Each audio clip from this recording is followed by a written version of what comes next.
ವಿಧಾನಸೌಧದಲ್ಲಿ ಪಾಕ್ ಪರ ಘೋಷಣೆ ಆರೋಪ. ವಿಧಾನಸೌಧದ ಬಳಿ ಸಿಎಂ ಸಿದ್ದರಾಮಯ್ಯ ಪ್ರತಿಕ್ರಿಯಿಸಿದ್ದಾರೆ. ಪಾಕ್ ಪರ ಘೋಷಣೆ ಕೂಗಿರುವ ಬಗ್ಗೆ ಮೊದಲು ತನಿಖೆ ಆಗಬೇಕು. ಈಗಾಗಲೇ ಎಫ್ಎಸ್ಎಲ್ ತನಿಖೆಗೆ ಕೊಟ್ಟಿದ್ದೇವೆ, ಘೋಷಣೆ ಕೂಗಿದ್ದೇ ಆದ್ರೆ ಕ್ರಮ ತೆಗೆದುಕೊಳ್ತೇವೆ ಅಂತ ಪ್ರತಿಕ್ರಿಯೆಯನ್ನ ಕೊಟ್ಟಿದ್ದಾರೆ. ಈ ಪ್ರಕರಣಕ್ಕೆ ಸಂಬಂಧಪಟ್ಟಂತೆ ಸಿಎಂ ಸಿದ್ದರಾಮಯ್ಯನವರು ಪ್ರತಿಕ್ರಿಯೆಯನ್ನ ನೀಡಿರುವಂತದ್ದು. ಪಾಕ್ ಪರ ಘೋಷಣೆ ಕೂಗಿರುವ ಬಗ್ಗೆ ಮೊದಲು ತನಿಖೆ ಆಗಬೇಕು ಅಂತ ಅವರು ಹೇಳಿದ್ದಾರೆ. ಈಗಾಗಲೇ ಈ ವಿಚಾರ ಎಫ್ಎಸ್ಎಲ್ ತನಿಖೆಗೆ ಆ ವಿಡಿಯೋವನ್ನ ಕೊಟ್ಟಿದ್ದೇವೆ ಅನ್ನೋದನ್ನ ಹೇಳಿದ್ದಾರೆ.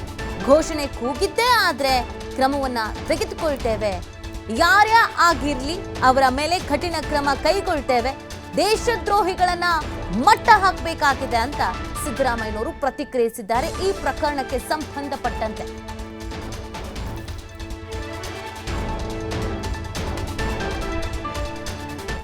ಯಾರೇ ಆದರೂ ಕೂಡ ರಾಷ್ಟ್ರದ್ರೋಹ ಮಾಡತಕ್ಕಂಥ ಕೆಲಸ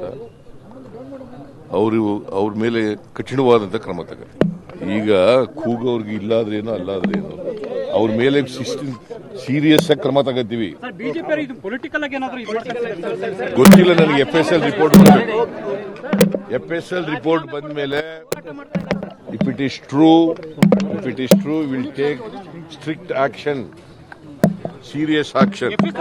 ಯಾರೇ ಆದರೂ ಕೂಡ ರಾಷ್ಟ್ರದ್ರೋಹ ಮಾಡತಕ್ಕಂಥ ಕೆಲಸ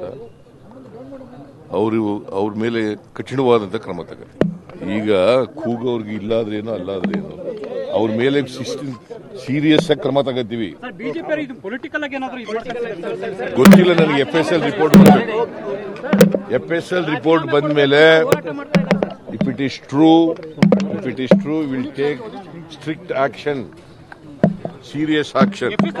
ಯಾರೇ ಆದರೂ ಕೂಡ ರಾಷ್ಟ್ರದ್ರೋಹ ಮಾಡತಕ್ಕಂಥ ಕೆಲಸ ಅವ್ರ ಮೇಲೆ ಕಠಿಣವಾದಂಥ ಕ್ರಮ ತಗತ್ತೆ. ಈಗ ಕೂಗೋರ್ಗೆ ಇಲ್ಲಾದ್ರೇನೋ ಅಲ್ಲಾದ್ರೇನೋ ಅವ್ರ ಮೇಲೆ ಸೀರಿಯಸ್ ಆಗಿ ಕ್ರಮ ತಗತ್ತೀವಿ. ಗೊತ್ತಿಲ್ಲ ನನಗೆ. FSL report